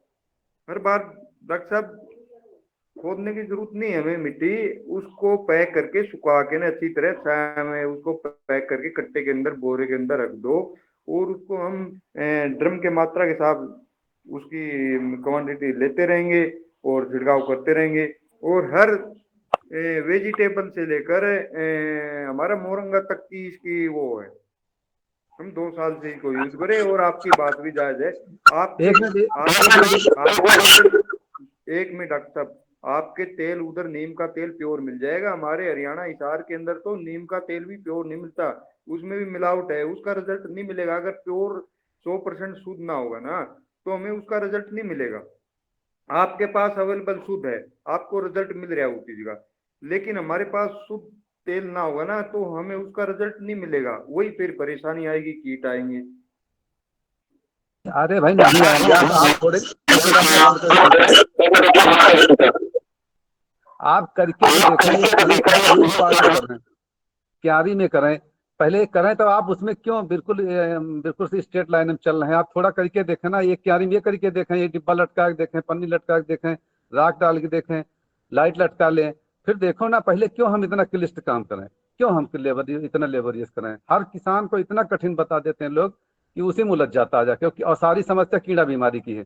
इतना ऊपर मोरिंगा छिड़कना बहुत मुश्किल है। मैं अभी एक किसान को बताया था, मोरिंगा बड़े किसान है, और खाली वो लाइट ट्रैप मंगवाए, सोलर वाला सेंसर बेस 8 लाइट ट्रैप लगाए हैं, पूरा बहुत बड़े किसान हैं, और उनके यहाँ कीड़े की समस्या खत्म हो गई। आप खाली लाइट ट्रैप लटका के तो देखें, इतना मोरिंगा पे छिड़कना आसान काम है इतने बड़े पेड़ पे। सब मोरंगा की बात ये आ गई, इतना बड़ा पेड़ हो गया मोरंगा का, लेकिन हमने उसके लिए हमारा अगर बागवानी बड़ी होगी तो आजकल ये जो पेट्रोल वाली जो टंकियां आ रही है उसका हम यूज करेंगे तो उससे काफी हाइट तक चला जाता है छिड़काव। या फिर छोटा आजकल तो क्या है, जो सरकार इसके ऊपर वो पूरी सुविधा दे रही है, जैसे तो छोटा ट्रैक्टर ले लिया आपने या फिर इंजन के साथ वो टंकी पे रख लिया, उसके साथ एकदम फिक्स करके उसके साथ हम छिड़काव कर सकते हैं। डॉक्टर साहब इसमें कोई जैसे हमारा तुअर का है, तुअर की भी काफी हाइट चली जाती, लेकिन उस पे उस टाइम फ्लावरिंग आती, उसके ऊपर हमने मिट्टी का छिड़काव करना पड़ता है, लेकिन हम उसके साथ करते हैं, कोई परेशानी नहीं है, कोई कुछ नहीं है। अच्छा, हमारे इधर क्या आपके पास अगर कोई किसान के पास अगर कोई नीम का तेल खुद का निकलवा लिया या फिर तसल्ली से कहीं पर विश्वास के रूप में हमें तेल मिल गया तो उससे तो हमारा 100% फायदा है। अगर हम पंसारी से लेके हमें खुद लेके आया था, पहले वो नीम का तेल का ही किया था, हमें वो प्योर नीम का तेल मिला नहीं, इसलिए हमारा वो कीट कंट्रोल नहीं हुआ। फिर हमने जो हैदराबाद से हमारे वेकेंट रेडी सर है तो उनका हमने वो देखा, फिर हम तो उसे प्रयोग से चल रहे हैं। ना हमें कुछ तेल लाने की जरूरत पड़ी, हमारी खुद की खेत की मिट्टी है, निकाली और सुखाई और हमने छिड़काव कर दिया। अरे जब उससे आसान रास्ता है इसको करके तो देखो भाई। आप लाइट लटकाने में क्या दिक्कत है, क्यों बिल्कुल उसमें स्ट्रेट वो जो मोरिंगा की पत्ती खाता है, वो कीड़ा खाता है, वो क्या नाम है, तंबाकू कैटरपिलर, वो बरसात में पूरा खा जाता है, और वो सिंपल लाइट से कंट्रोल हो जाता है। एक तसले में पानी रखो, बल्ब लटकाओ, शाम को 2 घंटा जलाओ, खत्म। तो हम क्यों इतने बड़े पेड़ पे जाके उस पर इतना दवा छिड़कें, वो मिट्टी छिड़कें, जो भी छिड़कना है, जब हमको जरूरत है तब हम छिड़कें। हम कंटिन्यूस प्रोसेस में क्यों फंसे। अब आप डॉक्टर डॉक्टर साहब आपकी बात का जवाब देना चाहूंगा मैं। हमने नीचे वेजिटेबल लगा रखा है, ऊपर फलदार पौधे हैं, तो हमने अकेला सिर्फ मोरंगा के लिए नहीं घूमना है, हमने सभी के साथ एक साथ चलना है। नीचे वेजिटेबल से फलदार पौधे से मोरंगा तक एक साथ हमने छिड़काव करते चलना है, उसमें स्पेशल थोड़ा ही मोरंगा के लिए घूमना है। और ये हमारा जो शेड्यूल बता रही, शेड्यूल के हिसाब से हम चलेंगे तो हमारे खेत में हानिकारक कीट कभी नहीं आएगा, ये मैं दावा के साथ कहता हूँ और मैं यूज कर रहा हूँ। हमारे खेत के अंदर कोई कीट नहीं आएगा। अगर हम ये सोच रहे हैं भाई कोई हानिकारक कीट आ गया तो उसके बाद हम छिड़काव करेंगे तो वो नुकसान 15-20% वो नुकसान हमारा करके चला जाएगा, फिर फायदा क्या। हम अगर शेड्यूल बना के रखेंगे तो उसमें किसी प्रकार का कोई कीट नहीं आता। आप जब उसको लगाएंगे तो आपको पता चलेगा मेरे खेत में कीड़ा आया कि नहीं आया। जो पट्टी लगाओगे नीली पीली, जब फ्रूट फ्लाई का लगाओगे फेरोमोन ट्रैप, तो आपको पता, जैसे ही एक फ्रूट फ्लाई 1 एकड़ में 1 डिब्बा लटका, तो जैसे ही खेत में आएगी वो सीधे डिब्बे के अंदर जाती है। अगर बोरर आता है तो बोरर सीधे डिब्बे के अंदर, उससे मॉनिटरिंग होता है। पहले तो पता लगता है कि मेरे खेत में कीड़ा है कि नहीं है, और जब है तो उसकी फ्रिक्वेंसी बढ़ा देते हैं। जो डिब्बे हैं वो 8-10 लटका दे, उसमें लटकाने में क्या दिक्कत, कुछ नहीं, बहुत सस्ता आइटम है। वो मुश्किल से 100 रुपए का डिब्बा मिलता है, 1000 रुपए का है, और उसके बाद तो उसमें लेवर लगता है 25-30 रुपए का, वो बदलना पड़ता है। वो डिब्बा परमानेंट हो जाता है 10 साल के लिए। देखो डॉक्टर साहब, हमने जो स्टेप लेना है, जो फ्रूट के लिए हो या वेजिटेबल के लिए हो, उसको हमें मोल खरीदने की जरूरत नहीं है। हम बोतल का खुद बना सकते हैं उसका, और वो स्टेप लगा सकते हैं, उससे भी कंट्रोल होता है। हमारे कुछ किसान मित्रों ने लगाए हुए हैं, वे जो बोतल होती है उसका बना के स्टेप लगाए हुए हैं। हमें मोल लेने की खुद भी जरूरत नहीं है स्टेप ये। जी बहुत सुंदर संवाद चल रहा है। इसमें हमारे हैंडरीज है बहुत सारे, आदरणीय दिनेश जी, कुमार भवन जी, आदरणीय रघुवीर सिंह रावत जी। तो सबसे पहले मैं दिनेश जी सेमवाल जी को आमंत्रित करता हूँ, वो आए और संवाद करें। जी आदरणीय, बहुत बहुत धन्यवाद। सबसे पहले तो क्या मेरी आवाज वहां पहुंच रही होगी? पूरी आ रही है सर। पहुंच रही है आपके। धन्यवाद। सबसे पहले तो मैं आज के मुख्य अतिथि जी का हार्दिक स्वागत करता हूं कि आप आए योगाहार के मंच पर, और आप जिस तरह से कार्य कर रहे हैं वो बात आपने बताई, और जिस तरह से वार्ता चल रही है, मुझे क्या लगता है, मुझे ये लगता है, क्योंकि मैंने अभी इस 2 साल के योगाहार प्रोग्राम के भीतर लगभग बहुत सारे किसान भाइयों को सुनने का मौका मिला, और अन्य लोगों से मैंने फोन करने का मौका मिला। मुझे लगता है कि जब ये हरित क्रांति क्यों आई, खासकर ज्यादा उत्पादन बढ़ाने के लिए और कीटों को भगाने के लिए, मारने के लिए। यहाँ पे मुझे एक बात थोड़ा क्लिष्ट लगती है, ये कि जब हम, एक बात तो मैं डॉक्टर विनय कुमार जी से भी निवेदन करूंगा कि हम कभी किसान को ये न कहें कि लेबोरियस कार्य है, क्योंकि मैंने अभी पिछले 1 महीना अपने उत्तराखंड के क्षेत्रों में घूमा। लोगों ने कहा कि ये परिश्रम से अच्छा क्या है, पान की दुकान खोलना या दूसरे कार्य करना है। लेकिन अगर हम एक प्रेरक व्यक्ति होकर के अगर किसान को लेबरस कार्य के लिए शब्दों का प्रयोग करेंगे तो वो कठिन और हो जाता है। लेकिन दूसरी तरफ डॉक्टर विनय कुमार सर का बहुत ही अच्छा ये प्रयोग ये है कि हम जो ट्रैप है, लाइट ट्रैप है, फेरोमोन ट्रैप है, ये बहुत अच्छी प्रक्रिया है, बहुत अच्छा विकल्प है कीट नियंत्रण के लिए। लेकिन साथ में एक बात मैं और भी कहना चाहता हूँ कि जो सीबीआर टेक्निक जो ये आप बहुत सारे किसान यूज कर रहे हैं, वो केवल कीटों को नियंत्रण के लिए नहीं कर रहे हैं, बल्कि हमारे जो खेत की इकोलॉजी को, पारिस्थितिकी को सुदृढ़ करने के लिए भी कर रहे हैं। तो सीबीआर टेक्निक हो गया, या प्राकृतिक खेती हो गया, या फिर हमारे आईपीएम तकनीक हो गया, इन सब का बराबर वैल्यू में मानता हूं।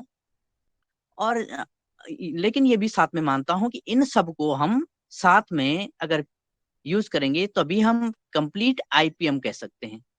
वरना हम एक एक पक्ष लेकर के लोगों के मध्य थोड़ा सा जो हमारी बातों को स्वीकार करना चाहते हैं, वो भी थोड़ा वाद विवाद पे आ जाते हैं, और फिर ये ट्रैक से हम हट जाते हैं। तो मेरा निवेदन किसानों से मेरे ख्याल से यही है, और यही होना भी चाहिए कि आप सभी तकनीक अपनाएं। हाँ, इस चीज को भी अपना करके देखें, और अगर आप बहुत भारी भरकम परिश्रम करना पड़ रहा है, लाइफ ट्रैक लटकाना लगाना कोई कठिन बात भी नहीं है, कोई खर्चीली बात भी नहीं है। आप लगा सकते हैं, आपको फायदा होता है तो धीरे धीरे आपका जो कठिन परिश्रम है वो कम हो जाएगा। लेकिन दूसरी तरफ ये है कि जो सीबीआर टेक्निक जो है वो केवल कीट पतंगों को भगाने का नहीं है, ये बहुत सारी फसलों को पोषण देने का भी है। इसमें अलग से एक वार्ता भी हमारी होनी चाहिए विशेषज्ञों के साथ। और कुल मिलाकर यही है कि सभी तकनीकें अपनाएं और जो अच्छी वस्तुएं हैं हम अपना सकते हैं और उसमें हम अपना जो खेती का कार्य है सरलता से आगे बढ़ा सकते हैं। तो आदरणीय मेनपाल जी से भी निवेदन है कि आप भी अवश्य ये चीज जैसे ट्रैप्स वगैरह आपकी बातें शायद डॉक्टर विनय कुमार सर जी के साथ होंगी, तो आप ये भी अपना करके देखिएगा और ये भी कारगर सिद्ध होगा। लेकिन जो आपकी टेक्निक है, आप जो स्प्रे कर रहे हैं वो बहुत अच्छा है।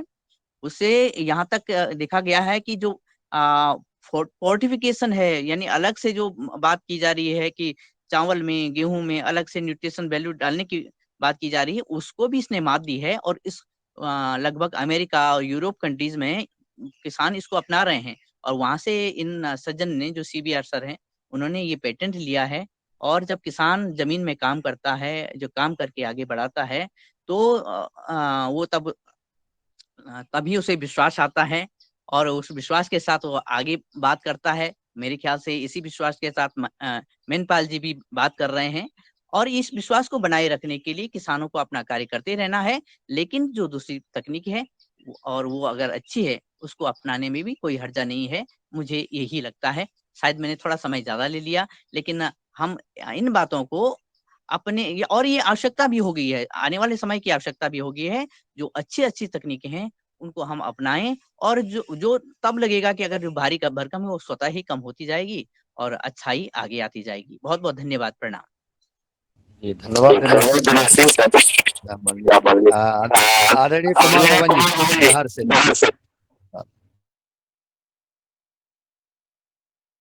आवाज पहुंच रही हो तो सादर आमंत्रित है कुमार बाबन जी। मैं आदरणीय रघुवीर सिंह रावत जी है, स्वागत है आपका। ओम जी। जी सदन को मेरा प्रणाम। अभी जो चर्चा चल रही थी कि मिट्टी जो सीबीआर टेक्निक्स है, तो ये मैंने प्रयोग किया है क्योंकि मैंने खुदाई तो नहीं की, लेकिन यहाँ पे कहीं पे खुदाई चल रही थी, वहां से मिट्टी ला के मेरे पास छोटा सा 200 स्क्वायर मीटर का एरिया है, उसमें मैंने प्रयोग किया तो ये इफेक्टिव है। फिर मैंने इफेक्टिव है, काफी इफेक्टिव है, दोनों चीजें ये करता है। एक तो न्यूट्रिशन भी मुझे लगा कि मैंने कंट्रोल भी किया था, कंट्रोल के परिप्रेक्ष्य में देखा था। तो न्यूट्रिशन और जो कीट पतंगे या जो भी बीमारी भी, यहाँ तक कि ये फंगल बीमारियां भी ये इससे कंट्रोल होती है। और लेकिन मेरे पास तो बहुत छोटा सा एरिया है। ये बिल्कुल ये भी मैं मानता हूँ कि माना किसी ने 5 एकड़ गेहूं लगा रखा है, बड़ा एरिया है, तो क्योंकि ये शेड्यूल इसका तो शेड्यूल वाइज करना पड़ेगा। कोई भी हमारा नेचुरल है, नेचुरल हम बना रहे हैं घर में, और उसको हम अगर शेड्यूल वाइज नहीं करते हैं, 15 दिन में एक स्प्रे नहीं करते हैं, 10-12 दिन में अगर बहुत सारा, स्पेशली अब मार्च के ये इस बार बहुत कीड़े लगते हैं, तो इस समय थोड़ा और जल्दी भी करना पड़ता है, तभी ये कंट्रोल होता है।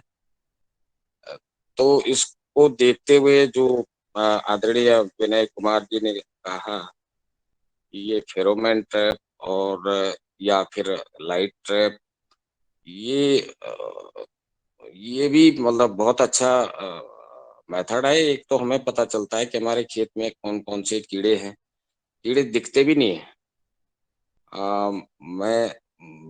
मेरी टेक्निक ये थी कि मैं कीड़े कौन से आ रहे हैं, जो पहले मेथड थे, ये तो खैर ये साइंटिफिक एक आप जब अंधेरा हो जाए 7-8 बजे तब टॉर्च लेके अगर खेत में जाओ तो आपको दिखेंगे वहाँ पे वो कीड़े जो दिखते ही नहीं है, क्योंकि रात में ज्यादातर मोथ्स जो आते हैं वो डैमेज करते हैं प्लांट को और रात को ज्यादा खाते हैं।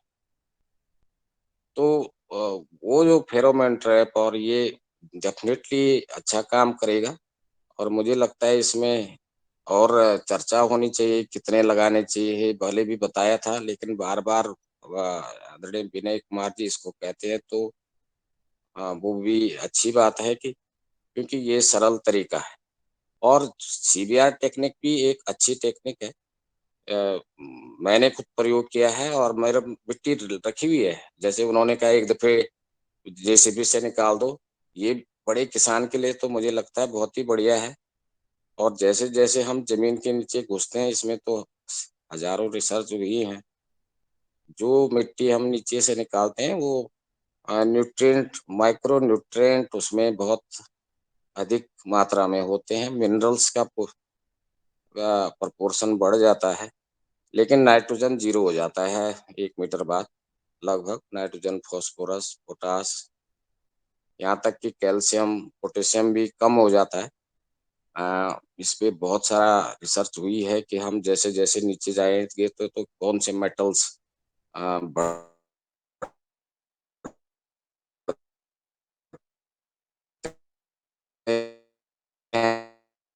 और कौन से घटते हैं। तो उसमें जो नीचे की जो मिट्टी है उसमें माइक्रो न्यूट्रिएंट अवेलेबल फॉर्म में बहुत अच्छी मात्रा में होते हैं और उसमें उन्होंने कहा है कि ऊपर का भी आप 1-2 किलो मिट्टी डालें टॉप की। तो उससे हमें उसका एक ही मकसद है कि उसमें हमें नाइट्रोजन और नाइट्रोजन, फास्फोरस, पोटाश ऊपर की मिट्टी में आपको मिलेगा। तो वो बैलेंस डाइट एक पौधे के लिए हो जाती है।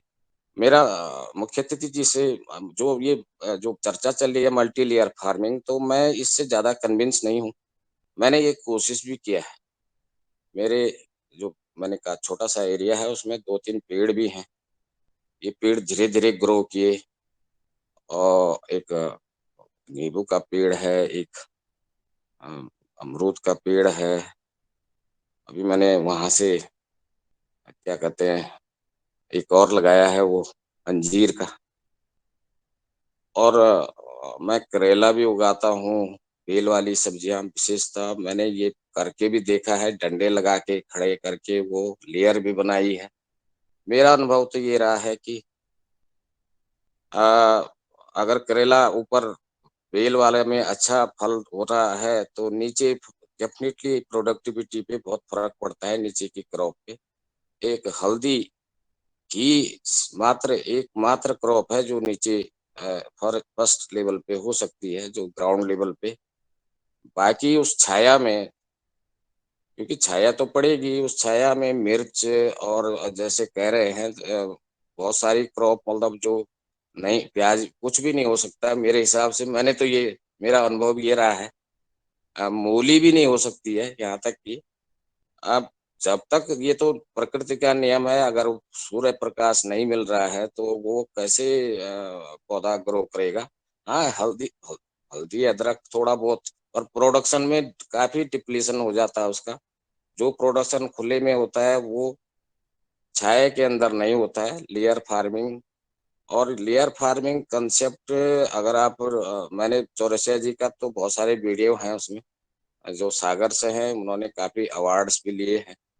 लेकिन ये बहुत कॉम्प्लिकेटेड है और ये लेबोरियस है मेरे हिसाब से तो मल्टी लेयर फार्मिंग भी और ये कांसेप्ट मेरे समझ में इसलिए भी नहीं आया है कि जब एक पौधा है, फलदार पौधा का जो सरकमफेरेंस होता है मतलब जितना वो फैलता है वो पौधा चाहे मोरिंगा है, चाहे नींबू है, उस एरिया में तो डिप्लीशन हो ही जाता है। वहाँ पे कुछ आप अगर आप कुछ उगाने की कोशिश करेंगे उसके नीचे तो उसकी जड़ें प्रभावित होंगी जो आपका मेन पौधा है।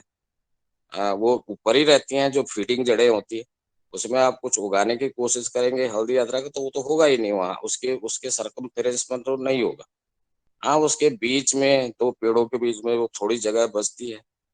तो मल्टी लेयर और उसका डेफ़िनिट फ़र्क अगर आप नीचे कुछ उगा रहे हैं मैंने सेब के फार्मर देखे, बहुत अच्छे अच्छे बगीचे देखे, 2-3 साल तो उगाते हैं लोग मिक्स क्रॉपिंग, लेकिन जब पेड़ फलदार हो जाता है, फिर कुछ भी उगाओ आप जमीन में तो उस फल पे फर्क पड़ता है, उस फल की क्वालिटी पे फर्क पड़ता है, उसके वेट पे फर्क पड़ता है, उसकी तो एक दूसरे को प्रभावित करते हैं।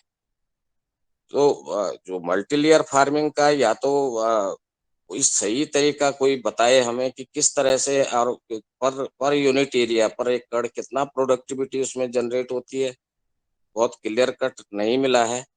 वो वीडियो में भी नहीं बताए गए हैं कि ये क्या कि कितना इसका प्रोडक्शन, हाँ होता तो है, नीचे होता तो है, ये भी होता है वो भी होता है, पर कितना होता है ये मैं विश्वास नहीं कर सकता। जैसे आदरणीय, अगर उसमें छाया है और छाया में कोई हल्दी जो है 4 किलो हो जाए, 5 किलो हो जाए, तो मैं विश्वास नहीं कर, क्योंकि मैं खुद हल्दी उगाई है और मेरे पास में गौशाला भी है, जीवामृत भी यूज करता हूँ और सब कुछ, कोई तो कोई मतलब न्यूट्रिशन की कोई दिक्कत नहीं है। पर मुझे तो वो उसमें जो मल्टी लेयर जो बेल वाली ऊपर सेकंड लेयर है, उसके नीचे जब छाया पड़ती है तो कुछ होता नहीं है, बहुत अच्छा नहीं होता है, मेरे अनुभव भी है। दूसरा, मैं मुख्य अतिथि जी से मेरा, अगर थोड़ा सा इसको क्लियर करें, कैसे उगाएं, कौन कौन सी फसलें होती हैं मल्टी लेयर फार्मिंग में जो सही होती है। मुझे लगता है सब चीज नहीं हो सकती है, एक दो चीजें मल्टी लेयर फार्मिंग में ग्राउंड लेवल पे होंगी और प्रैक्टिकली कैसे होंगी, थोड़ा ये बताने की कोशिश की जाए तो ज्यादा बढ़िया है। दूसरा मेरा सवाल मुख्य अतिथि जी से ये था कि आपने बताया, मुझे थोड़ा सा वो डिस्टरबेंस आ रहा था, आपने बताया कि आप बंसी गेहूं उगा रहे हैं और 30-32 क्विंटल बोला आपने शायद कि 30-32 क्विंटल प्रोडक्शन होता है क्या? ये मतलब 30-32 क्विंटल 1 एकड़ का प्रोडक्शन है? जी मुख्य अतिथि से। हेलो रघुवीर जी से मैं आप ये कहना चाहूंगा, 30-32 क्विंटल 1 एकड़ से नहीं है, 30-32 मन है 1 एकड़ से जी। अच्छा, मन है, हाँ हाँ मन है। हाँ, ये अच्छा 35 मन अच्छा, तक निकल जाती है। वो मौसम के पे डिपेंड करता है। अगर 2 साल से अब तापमान ना घट ना रहा ठीक है, ठीक है, है। मेरा वो कंफ्यूज हो रहा था। जी हाँ हाँ बिल्कुल, कंफ्यूज दूर करना चाहिए। अगर जी जी, कोई अगर मन में न शंका मैंने कहा इतना इतना हाई प्रोडक्शन नहीं होता। नहीं नहीं नहीं, कभी नहीं हो जी, सकता। हाँ इतना को अगर कोई भी कुछ भी कर लेना तो 2 एकड़ के अंदर भी इतना नहीं होएगा। हाँ तो एक हाँ, वो एकड़ तो ठीक है जी, तो मन में 12-13 14 और 16 तक भी तो उन्होंने लिया है। हाँ 14 और लास्ट 15 तक। जी जी जी जी बस। जी जी जी, क्लियर हो गया। आप वो अगर रासायनिक के मुकाबले आप लगाओगे ना जी रेट के रेंज में, तो उससे हमारा जो हम अगर उसको सेल करते हैं तो हमारा उससे ज्यादा प्रॉफिट होता है हमें। क्यों नहीं ये नहीं, रेट में बिल्कुल सही है, सही है, वो बंसी का रेट भी हाई है। हाँ बंसी का 5 से और 6 तक चलता है। जी जी, हाँ तो बाकी आप सर ठीक उसके है। उसके हिसाब से आप रघुवीर जी कैलकुलेशन जी करोगे तो हमारी ये एक तो सूद हो गई, एक फिर रेट में होगी तो उससे महंगी पड़ेगी हमारी ना ना, वो तो गेहूं। ठीक है, वो गेहूं हाँ ये तो आवाज ऐसी वो अगर आपकी ये बात आ गई जैसे मल्टी लेयर फार्मिंग में, हाँ, मल्टी लेयर का थोड़ा समझाइए। वो भी मैं आपको क्लियर करना चाहता हूँ। देखो पौधा की आप जड़ में मत उगाओ। हल्दी कह रहे थे ना, आप उसके पौधा की जड़ में मत उगाओ। आपने जिसे 2 फुट का बेड ले लिया, दोनों साइड 2 फुट के बेड हो गए, बीच को आप जैसे तुअर लगा दिया। 1 मिनट में जैसे लगा रखे हैं, मैंने बीच के अंदर तुअर लगा दिया।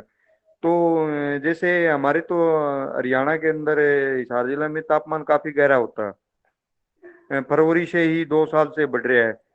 तो हमने अप्रैल के अंदर भी धनिया लगाएंगे ना तो वो चलेगा हमारा मई तक। और मई के लास्ट और जून के फर्स्ट वीक में जैसे हल्दी वो फुटाव शुरू हो जाता है। तो उस टाइम आगे हम कोई फसल नहीं लेते, हमारी हल्दी चलने लग जाती है। और उससे पहले हम जैसे धनिया हो गया, पालक हो गया, इस चीज की हम उसके हल्दी के बेड के ऊपर लेते हैं। अच्छा, बात आ गई जैसे मिर्ची और टमाटर। देखो, जो सूर्य भगवान है हमारे, उसकी किरण हर पौधे तक उसकी पहुंचती है। हम अगर उस हिसाब से पौधा लगाएंगे, पूर्व पश्चिम उत्तर दक्षिण के उस मौसम देख के ने, तो पौधा नंबर वाइज इसकी कितनी हाइट जाएगी, इसकी कितनी रहेगी, उस हिसाब से हम पौधा लगाएंगे ना, तो उसमें किसान जो प्राकृतिक करता है उसमें कभी मार नहीं खाएगा। अगर वैसे पौधे लगा दिए, देखो उसकी तो देख छाया रहेगी बार बार। उसकी कितनी, मान लीजिए तुअर की है, हमने तुअर लगाया है, तो जिस तरह उसकी जो आच्छादन के लिए ज्यादा लगाते हैं हम तुअर, तो उसकी मान ली उसकी शाखाएं ब्रांचेज फैलेगी, तो हम उसकी बार बार उसकी कटिंग करेंगे। क्यों? वो उसकी ज्यादा गहरी छाया हो, तो उसकी छाया हमारे जिसे नीचे मिर्ची का पौधा हो गया, बेल वर्गीय, तो उस पे ना प्रभावित हो, इसलिए हम उसकी बार बार कटिंग करते रहेंगे। और वो कटिंग है जिसे हम वो आच्छादन का काम करेंगी, तो उसमें हमें कोई परेशानी नहीं आती। आप लगा के देखो, पौधे की आप जड़ में मत लगाइयो रघुवीर जी, मैं आप ये कह रहा हूँ, थोड़ा सा हटके लगाइयो। आपकी हल्दी भी वो लाजवाब निकलेगी नीचे से। हम 2 साल में हल्दी निकालते हैं, तो हमारी जिसरियाँ 4 किलो के लगभग हमारी हल्दी नीचे एक पेड़ से निकली है। या तो हम जिस तरह कई साल से वो कर रहे हैं, इस हिसाब से निकली है। 2014 से मैं 2 साल से हल्दी का कर रहा हूँ।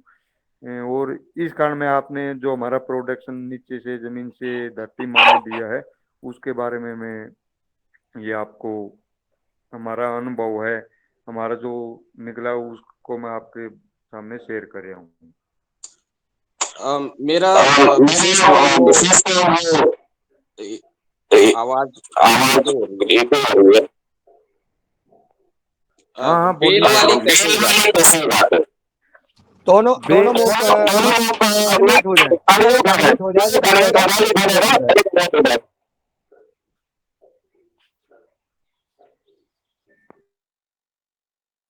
हाँ जी रघुवीर जी, बोलियो एक बार दोबारा।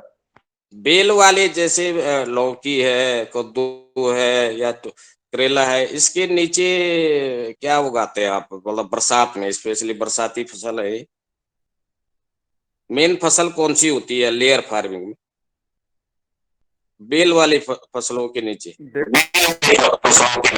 जो बेल वाली फसल है उसके नीचे हम कुछ नहीं उगाते हैं। उसके नीचे क्यों? वो लंबा टाइम चलती है हमारे नेचुरल के अंदर। वो हमने फरवरी में लगाई है, तो वो नवंबर तक चलेगी हमारी। शायद ठंड ना गिरी तो दिसंबर भी कर दे पूरा।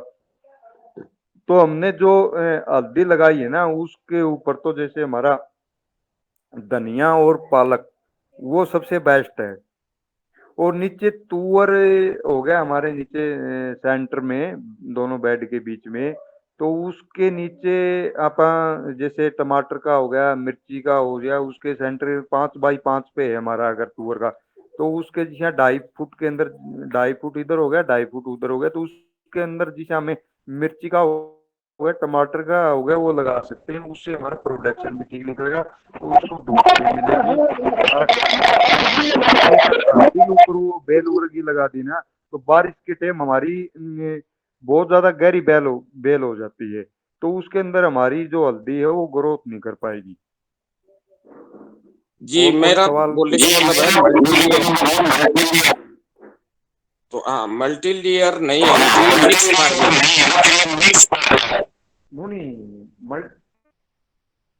मल्टी लेयर फार्मिंग में रो वाइज जिस तरह लगाना पड़ेगा हमें। जिस तरह हमने जब ये तरबूज खरबूजा की लगा रखी है, तो उसके अंदर जिस तरह हमने महीना 1.5 महीना बाद अगर हमने वो लगा दिया तोरई, तो हमारी जिस तरह मई जून के अंदर वो तरबूज और खरबूज निकलेगा, उसके बाद में बारिश आ जाएगी, तो उसके बाद में हमारी तोरई की चलेगी। तो हमने एक फसल निकलने से पहले उसके अंदर हमने लगाना ही पड़ेगा, तो हमारी जमीन भी ढकी रहे और हमें कुछ न कुछ मिलता रहे, 12 महीने हम हमारे आमदनी हो। जी जी बिल्कुल सही कह रहे हैं, वो तो बिल्कुल सही तरीका है। और मैं कह रहा हूँ मल्टी टियर बात करते हैं ना कि फर्स्ट ईयर पे ये होगा, सेकंड पे ये, थर्ड पे ये, फोर्थ पे, तो ये तो एक तरह से ये तो टेक्निक्स है। आप क्या कहते हैं उसका फायदा उठा रहे हैं, जो बीच मल्चिंग एक तरह से जब हमने देखा है वो जब हम तरबूज और इस तरह की चीजें उगाते हैं तो वो तो जमीन में फैलता है और एक मल्च जैसा बन जाता है। तो उसमें आप कोई भी चीज उगाएंगे तो अगली फसल के लिए मतलब नेक्स्ट के लिए, तो उसको लेयरिंग तो नहीं बोलेंगे हम, उसको हम एक टेक्निक बोलेंगे। ठीक है, वो कुछ दिन बाद तरबूज खत्म हो जाएगा, वो ग्रो कर जाएगा।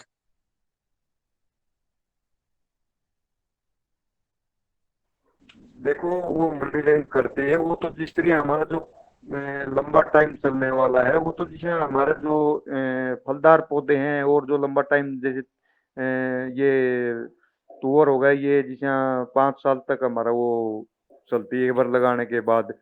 तो वो जिस तरह हमने जो पूर्व पश्चिम उत्तर दक्षिण उसके हिसाब से हमने किस तरह का हमने वो खेत में पौधा लगाना है, किस हिसाब हमने जैसे मेड बनाने हैं, उसके हिसाब से हमने वो बनाना पड़ेगा रघुवीर जी।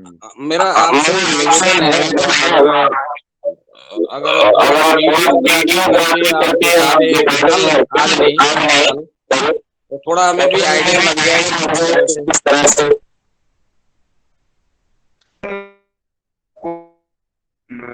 खेत में होगा तो मैं जरूर दिखाऊंगा। क्यों, हमारे शादी का प्रोग्राम चल रहा है थोड़ा सा, मैं इसलिए कल आज जा नहीं पाता हूँ। कल मैं कल आपको हमारा कल वो खेत, हाँ हाँ, अगर कल खेत में हुआ तो मैं आपको हमारा वो दिखाऊंगा पौधा का, तो नीचे सब्जी का भी दिखाऊंगा, वेजिटेबल का। तो उसके हिसाब से आप करोगे तो आपको कोई परेशानी नहीं आएगी। जी जी धन्यवाद। जी धन्यवाद राहुल जी। और कुमार भवन जी, कुमार भवन जी अपनी बात रख सकते हैं। कुमार भवन जी। इस सदन को ओम। जो वार्ता चीफ गेस्ट महोदय और डॉक्टर विनय जी के बीच में चर्चाएं हुई हैं, बहुत बढ़िया हुआ है और हम लोगों के लिए बहुत अनुकरणीय भी है।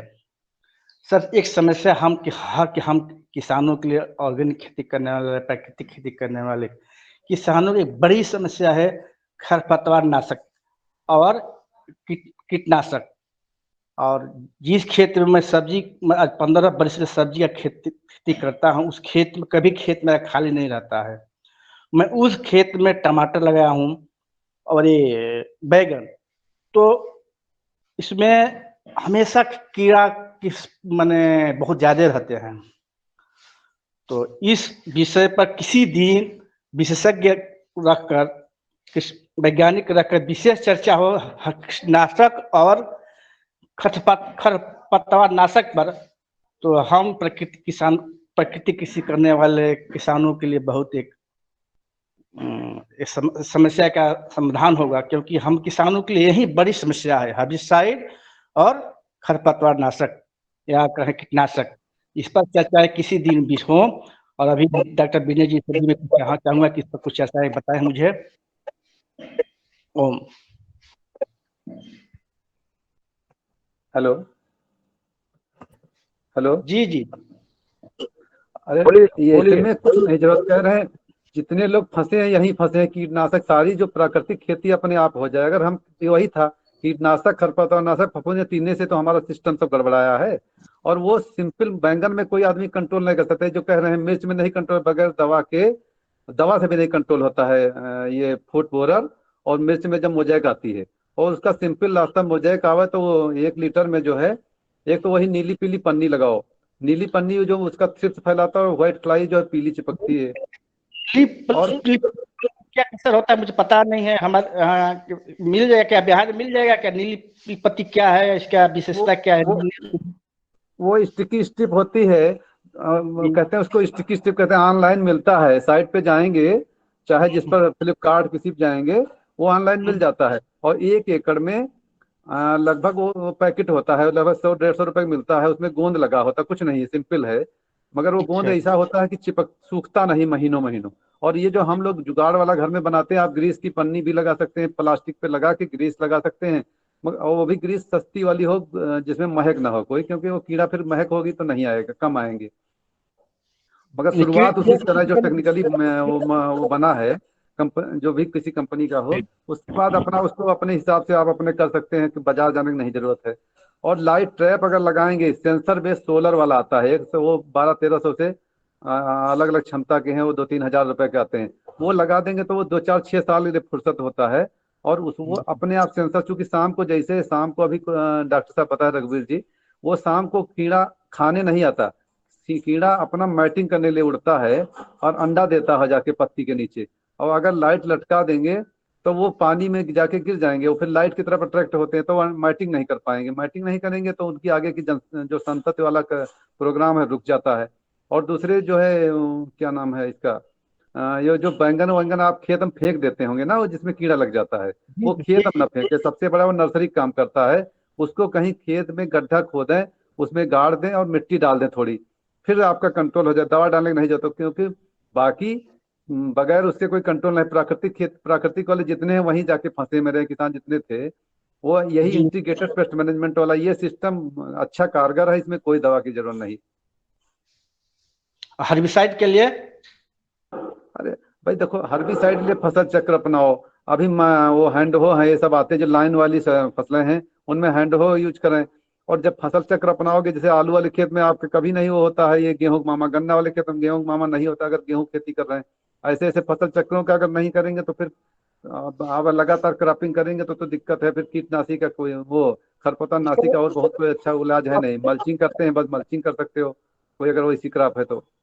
फसल चक्र अपनाते हैं, खरीफ फसल में खरीफ फसल की उसमें कृषि करते हैं, इसके बाद खरीफ खत्म होने के बाद आलू खेती करते हैं, आलू खत्म होने के बाद उसमें प्याज लगाते हैं, प्याज में ही हम सब्जी लगा देते हैं।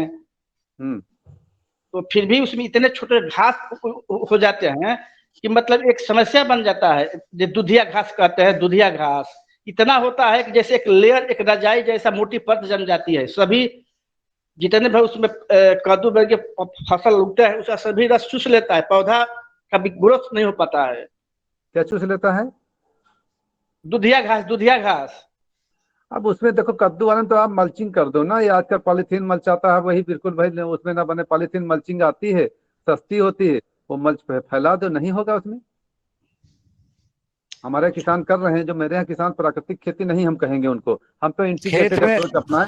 और एक मिनट, और उनमें उत्पादन बढ़ता है, जो 20-25% जो कह रहे हैं घटता नहीं, हमारे यहाँ बढ़ा है किसानों का, क्योंकि उनका नुकसान घटा है कीटनाशक का, और कीटनाशक की बचत हुई तो वो तो नेट प्रॉफिट में चले गया। नहीं तो इतनी दवा डालते हैं, दवा डालने के बाद भी आदमी बचा नहीं पाता है। सर एक ही फसल नहीं ना करते हैं, जैसे प्याज है, प्याज में हम उसी में भिंडी डाल देते हैं, फिर उसी में कोई कोई केवल एक ही फसल नहीं ना करते हैं, मल्टी ग्रेन उसमें उत्पादन करते हैं हम ना। तो आप करें, आपको चारा चीज लगाने का सारा कीड़ा 80% डिसीज कंट्रोल हो जाएगा, कह तो रहे हैं ना आप। भिंडी में भी नहीं कीड़ा आएगा, जो आप कीड़ा आता है ना छेदक, वो फेरोमोन ट्रैप और लाइट ट्रैप लटका। लाइट ट्रैप वरदान है सारी फसलों में, जहाँ छेदक कीड़ा लगता है।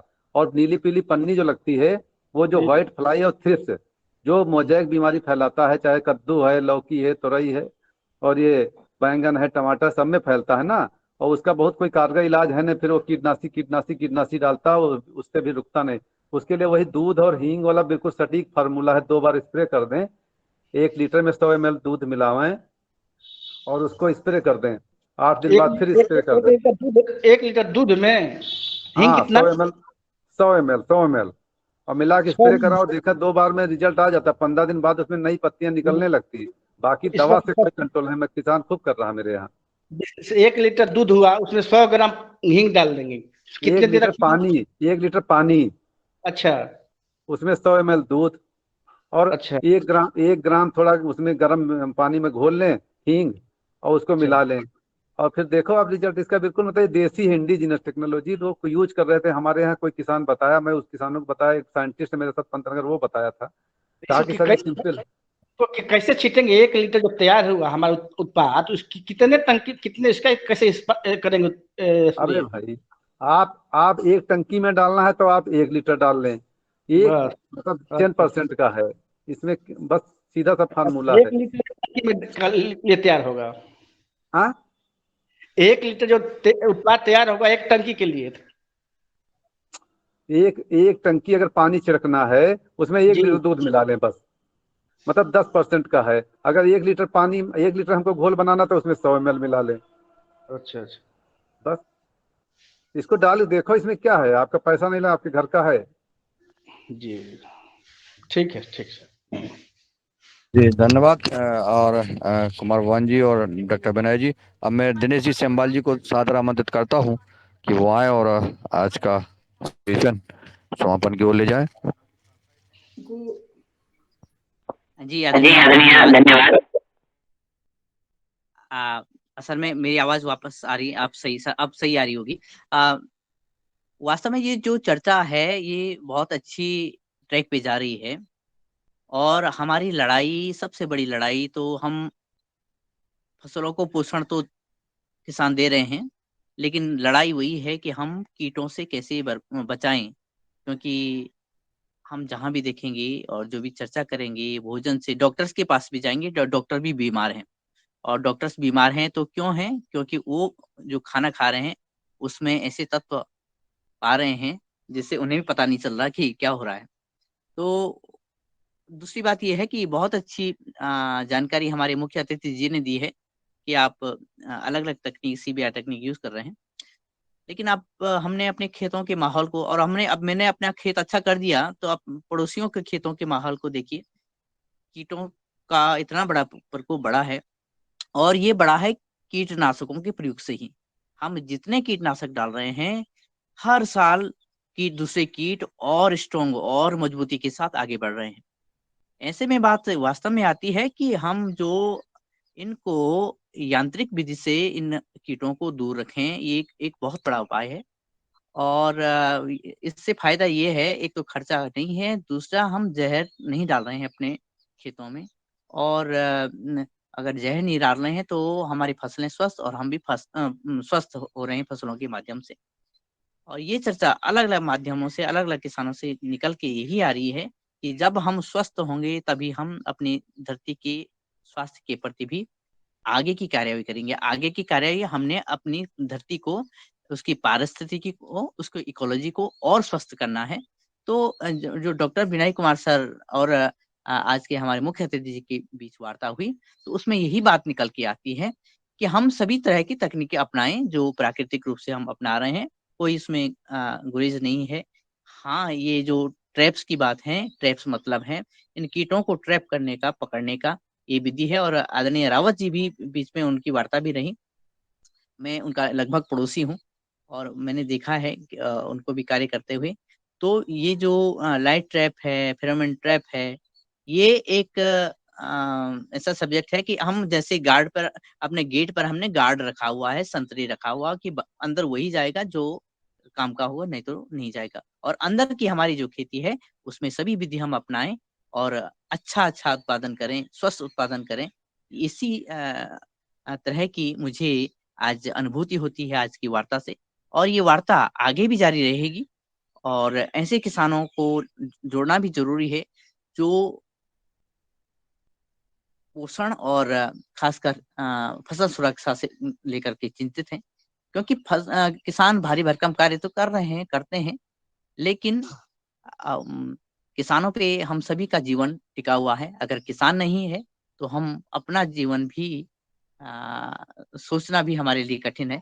तो आगे भी चर्चा होगी इन्हीं बातों को लेकर के। और दूसरी ये भी है कि हमें सभी बिंदुओं पे चर्चा करना बहुत आवश्यक है।